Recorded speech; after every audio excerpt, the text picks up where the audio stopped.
Hey guys, it's Mattatron. As you can see, I do have Ultimate Carp, so I went ahead and made an alt tutorial.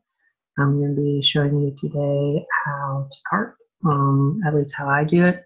It's not necessarily the best way, but it obviously gets the job done. So we'll go ahead and just take a job with the Navy.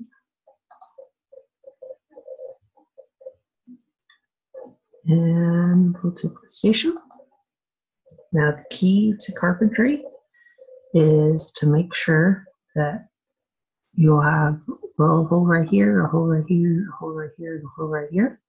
Now you want to make sure that you fill in this hole and this hole so they'll shift up, or this hole and this hole so they'll shift down, or this hole and this hole so they'll shift left, or this hole and this hole so they'll shift right. You never want to do the diagonals because then the puzzle won't shift and you'll be stuck placing the pieces into only two squares, which limits you, especially with how the spawns are.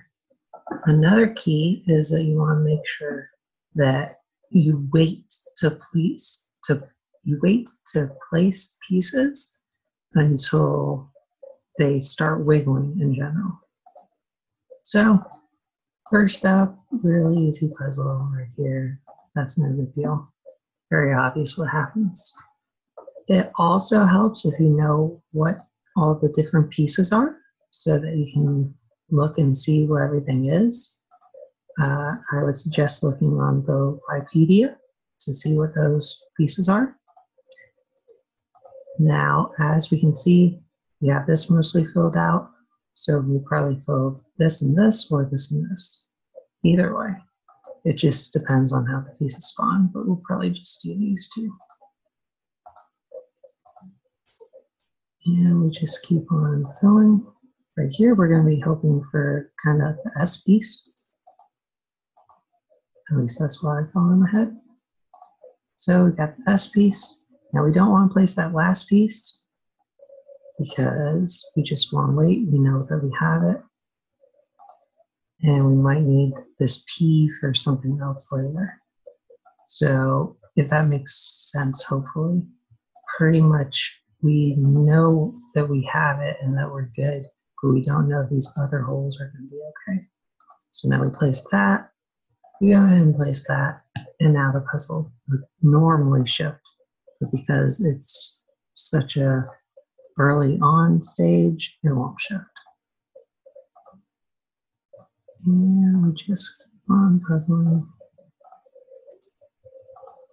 And we were hoping for two very rare pieces, so that was probably my own fault. But as you see, it does spawn, so we could have been fine. And now we just keep on going. We'll probably only get to find this DR, but that's okay.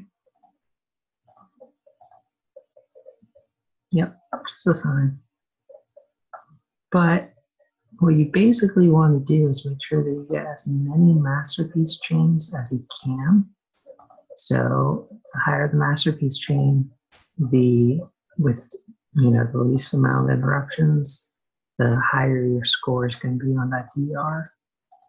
So what you sometimes have to do, as you'll see probably later in this tutorial, is you kind of cheat.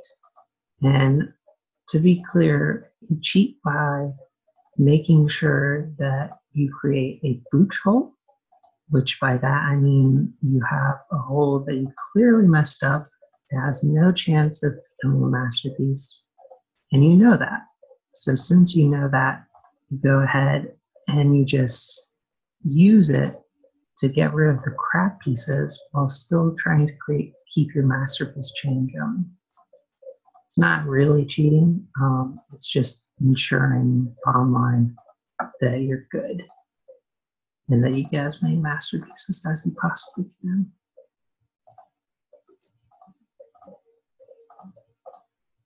And see, now we've got masterpiece 2, there's masterpiece 3 coming right up soon. And we have more room to get rid of these crap pieces like this plus sign. Couldn't have used on those other ones. It's a complete garbage piece. Although technically there isn't exactly a such thing as a garbage piece. Every piece is potentially helpful, but most people would agree with me that the plus signs are usually pretty garbage. And then we fill that in, and we probably have a good. No, not quite good yet, but that's okay.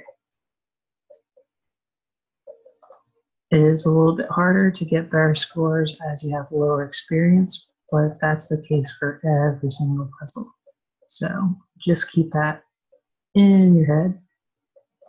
So don't get discouraged, just keep carping. And as you carp better and better, it will get easier and easier to get a higher score.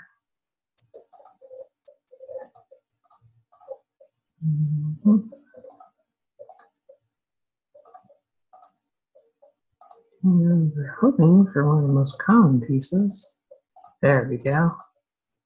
So good, but we unfortunately didn't get this. So this would normally be a booch hole.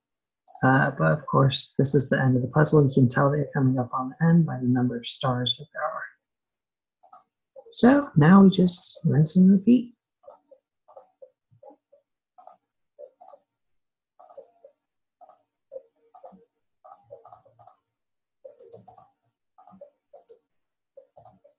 Now we don't want to place that again, as we mentioned, because we might need a P piece somewhere else.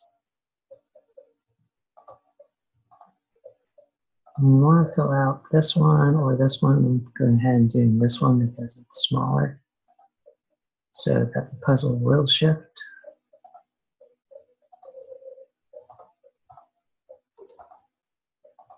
And sometimes you get lucky with spawns. Sometimes you block yourself into something that pretty much is impossible and you get incredibly lucky. Now we're up to excellent, which obviously is much better. Sometimes it takes a little while for things to kick in. Yeah. And just keep on tripping along.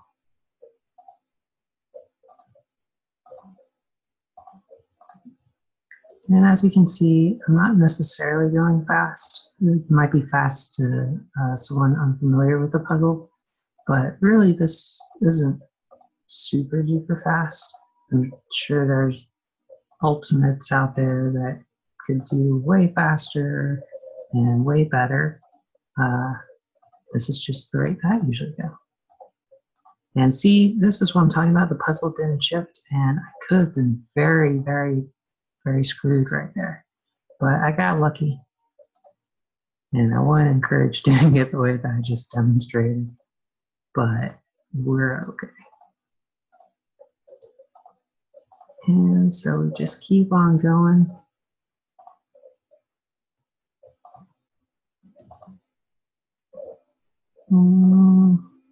So right here, I'm hoping for either the U piece or L piece, because early on, I kind of blocked myself over.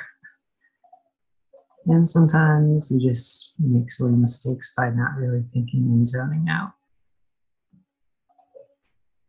Now, this is what I mentioned earlier. You create a booch one so that the puzzle will shift over. We'll go ahead and create this as a booch one. That way, the puzzle will shift and we keep our masterpiece chain going, which again is the most important thing for good scoring. And now we got incredible. And I got the incredible carpenter. Woohoo! So that's pretty much the basics. As it keeps going, you keep on doing the same thing pretty much, just making sure to shift the puzzle over as often as you can. Also, there is grain bonuses, which will give you an even better score. In order to obtain a grain bonus, I'll just show you real fast on one of the league points how it works. And so I'm not going to finish all of this league point, but I'm going to show you. So to obtain a grain bonus, you pretty much place these pieces exactly as they spawn in this box. That's how you obtain the grain bonus. I personally am not very good at doing it. And also, bottom line, grain bonus is not always worth it because you can actually get better scores otherwise. So that's hopefully a quick little tutorial that hopefully is a little bit helpful.